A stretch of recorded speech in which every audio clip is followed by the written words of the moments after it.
Boa noite, a paz do Senhor para todos.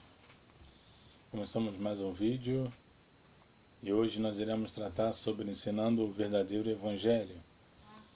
O que foi tirado e o que foi colocado no Evangelho. Tá?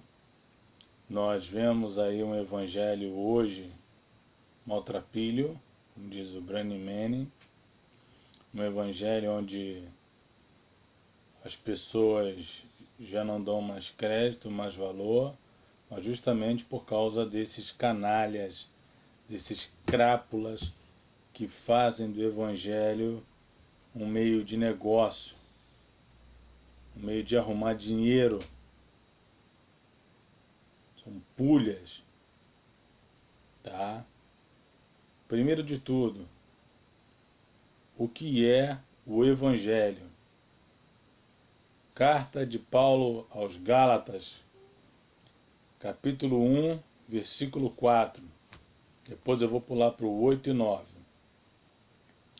Diz assim: o qual se entregou a si mesmo pelos nossos pecados, para nos desarraigar deste mundo perverso, segundo a vontade de nosso Deus e Pai. Mas, ainda que nós mesmos, ou anjo do céu, vos anuncie outro evangelho, além do que já vos tenho anunciado, seja anátema, seja maldito, seja privado da graça de Deus. Assim como já vos dissemos, agora de novo também vos digo: se alguém vos anunciar outro evangelho, além daquele que recebemos, seja anátema. No versículo 4, o apóstolo Paulo deixa bem claro que o objetivo do Evangelho é resgatar o pecador da maldição da lei por meio da justificação conquistada na cruz do Calvário. O Evangelho é reconciliação de Deus com pecadores. O que a lei não pôde fazer, Deus fez por meio de Jesus Cristo na cruz do Calvário, cumprindo ativamente a lei, cumpriu toda a lei e sofrendo as exigências da lei em nosso lugar. Então, tá? O Evangelho é um evangelho de reconciliação. E mais nada. Nos resgatar da maldição da lei. E aí começaram a inventar N coisas. Mas aí o que foi tirado do Evangelho? Eu elenquei algumas coisas. Primeiro, a cruz. Meu irmão, a cruz. A cruz é o epicentro do cristianismo. 1 Coríntios 1,18. Porque a palavra da cruz é loucura para os que perecem, mas para nós que somos salvos é o poder de Deus. Gálatas 6,14. Longe de mim esteja a gloriar-me, a não ser na cruz de nosso Senhor Jesus Cristo. A cruz é o epicentro. A cruz é o centro da nossa vitória. Sem a cruz, não tem cristianismo. Segundo ponto que eles tiraram: os horrores do inferno. Não, falar de inferno dá medo. As pessoas vão até Jesus com medo. Coisa nenhuma, está explicando a verdade. Jesus falou mais sobre o inferno do que sobre o céu. Falou lá sobre o rico e o Lázaro. Falou sobre aquele que tem poder de pegar a alma e lançar no fogo do inferno. Falou que o inferno é um lugar onde o verme não morre e o fogo nunca se apaga. Falou mais sobre o inferno do que sobre o céu. E você aí falando de bênção, de vitória. Só vitória, varão. Bênção na tua vida. Evangelho é realidade. É mudança de comportamento, é mudança de vida. E o inferno é real. É mais real que tu. E é hora de aprender. Nesse exato momento, 151 mil pessoas morrem por ano, 108 por segundo, e mais da metade dela, de acordo com Mateus 7, 13 e 14, descem ao Hades. E não vamos falar sobre isso? Vamos deixar o inferno de lado? Porque as pessoas têm medo? Encarar a realidade. Terceiro ponto, o temor ao Senhor. As pessoas já não têm mais temor a Deus. Entram na casa de Deus, é água toda hora, é banheiro toda hora, é conversação na hora da pregação.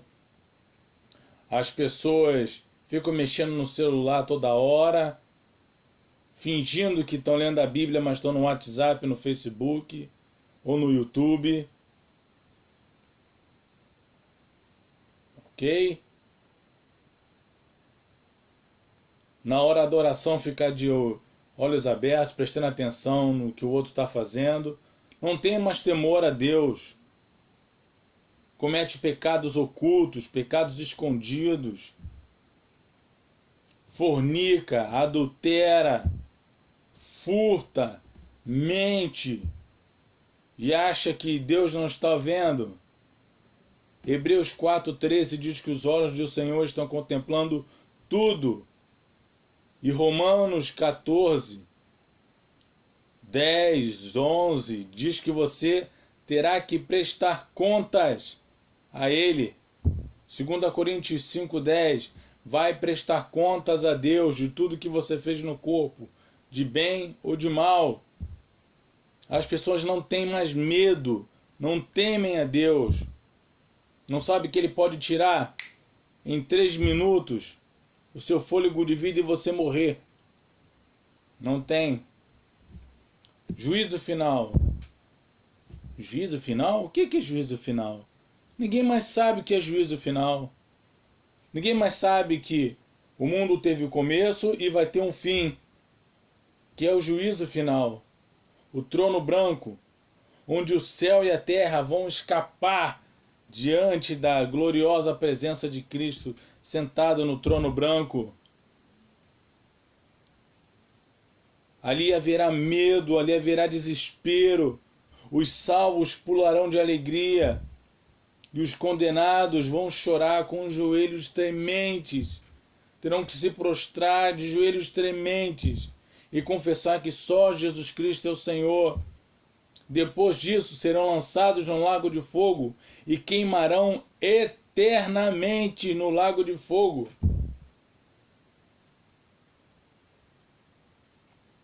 O juízo final serão abertos o livro das obras e o livro da vida. Mas ninguém quer falar sobre isso, porque causa medo. A necessidade da santidade para agradar a Deus. Hebreus 12:14. Segui a paz com todos e a santificação, sem a qual ninguém verá o Senhor. A santidade. 1 de Pedro 1:15 e 16. Levítico 19:2. Sejam santos, porque eu sou santo. A santidade não é o santinho com auréola na cabeça. Não é isso não. Mas é buscar a santidade. Oração, jejum, leitura da palavra, evitar falar palavras chulas, palavras inconvenientes, palavras dúbias, palavras torpes. Agir como um cristão. Ora na igreja, louva a Deus. Ora no mundo, xinga palavrão. Ora na igreja, tá lá louvando o Senhor. Ora na igreja, tá lá, não passa de um malandro, cheio de gíria. Cadê a santidade ao Senhor? O jejum, a consagração, não temos mais. Foram tiradas, essas coisas foram tiradas de lado. A gravidade do pecado. Ninguém fala da gravidade do pecado. O pecado é terrível. Romanos 6:23. O salário do pecado é a morte. Por causa do pecado, o homem foi expulso do jardim do Éden. E ninguém fala do pecado. Não, se eu falar de fornicação, a irmã que está sentada lá atrás vai ficar chateada.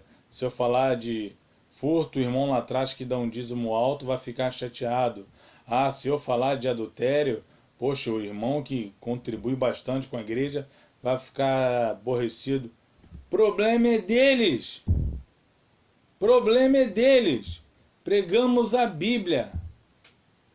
E se a Bíblia diz que pecado é errado, tem que ser dito.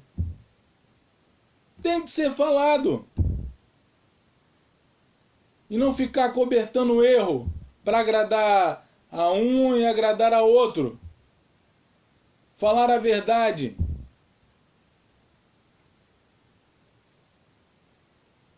Não precisa citar nome, mas nem lavar roupa suja, mas fale que o pecado leva à morte, a consequência do pecado. Leva à morte. Davi e Batseba, o adultério deles. O filho nasceu e em 7 dias morreu. Consequência do quê? Do pecado.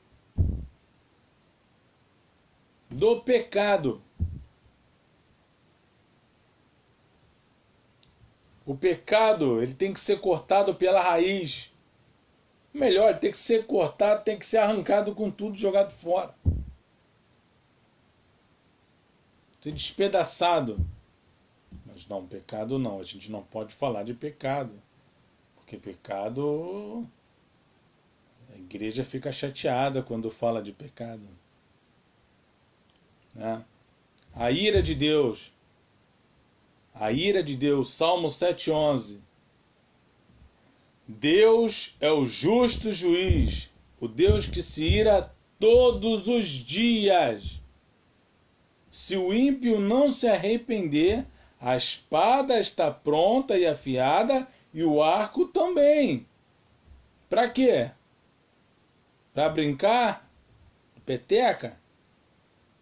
Não, para matar. Deus não brinca. Gálatas 6:7. Deus não se deixa escarnecer. A ira de Deus é terrível, que quando Jesus estava no Getsemane, ele chorou e transpirou sangue e hematidrose. As glândulas sudoríparas se dilatam quando está em extrema tensão e elas começam a sangrar, transpirar sangue. A ira de Deus foi tamanho. O dilúvio foi a ira de Deus. Sodoma e Gomorra foi a ira de Deus. Mas nada disso se compara ao que Cristo suportaria na cruz. O dilúvio, uma gotinha de orvalho. Sodoma e Gomorra, uma faísquinha. Deus lançou sobre Jesus a sua ira, ou seja, o inferno que cada um de nós deveríamos receber, ele recebeu na cruz por nós. O inferno.